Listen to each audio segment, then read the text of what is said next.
นี่สาวนางสาวนางมาใส่บาตรเด้อใส่บาตรยัดน้ำบุญหัวเข่าสลาอยู่วัดจอมทองเด้อเมืองท่าแขกแข่งคำมวนสาวนางสิพาเลาะทายเบิ่งในวัดเนาะ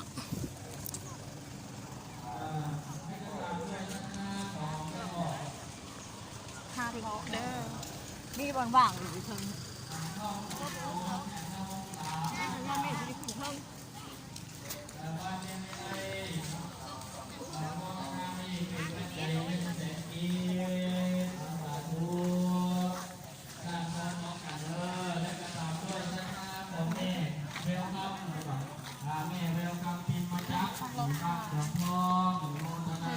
เป็นปัจจัย50พันกิปาปอนเอสาวัตถะ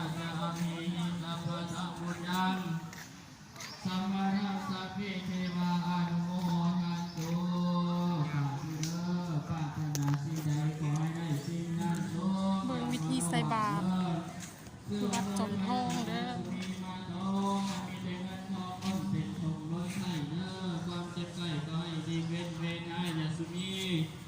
บุญกุศลส่วนนี้ขอให้เป็นสักการแก้วขอทองทองนั้นให้สมเด็จกองหวังดังมาโดนึกไว้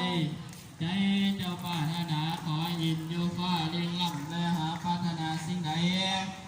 ก็ขอให้ได้สิ่งนั้นสมดังมรดกปรากฏในเมืองคนอย่าจงเกินเงินใช้แค่สมัยเลี้ยงสอยดีคอยหอยสามมโนได้แต่หวังจะได้อยากให้ลำล้นอย่าจนให้ผู้สุแนวในหอนสายทุกโปโมทนาเด้อคนโบราณเด้อพี่น้องเด้อบุญหอกข่าวสลากเนี่ยบ่คือบุญเดือนเก่าเด้อคนน้อย โบราณคือบุญเดือนเก่า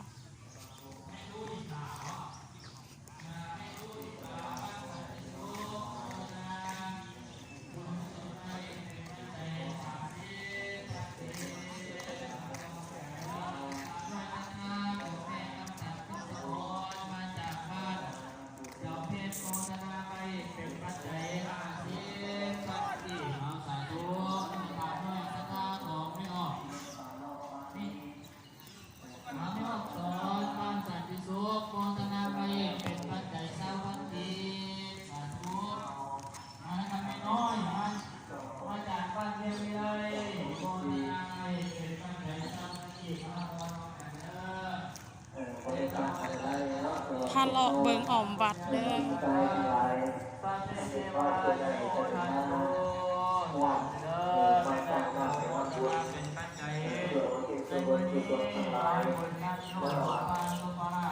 คนโบราณเด้อบุญหอข่าวสลาก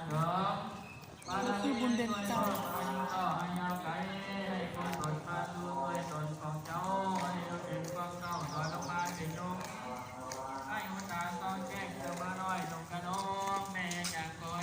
สนางสิพาไปเบิงปลาในบ่อเด้อเพราะว่าอยู่วัดนี่มันเขาจะเลี้ยงปลานำเนาะพาไปเบิงเด้อไปเบิงนำกันเลย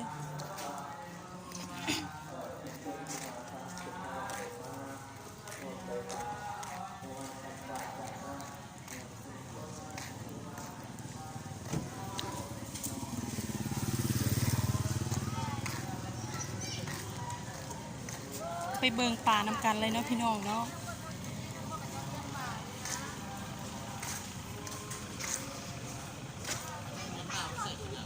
บ่อป่าเด้อนี่เด้อ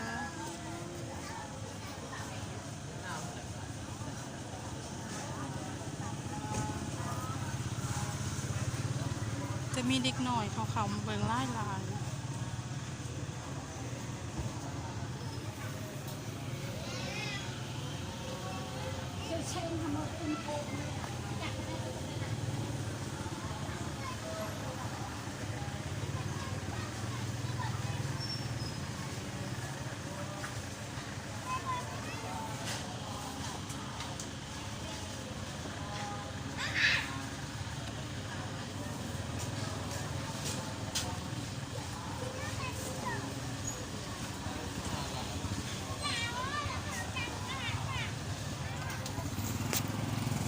เอาเท่านี้เลยพี่น้องเบิ่งบ่ปลาเลยพายางเลาะต่อเนาะ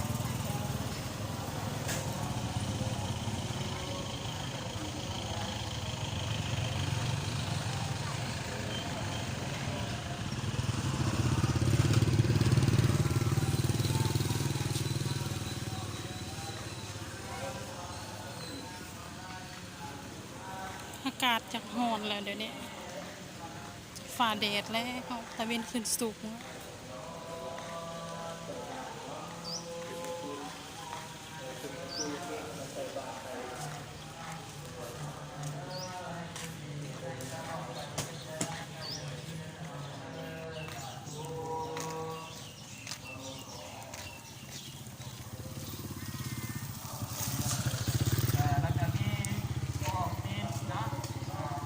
เบิ่งข่าวใส่บาตรเด้อ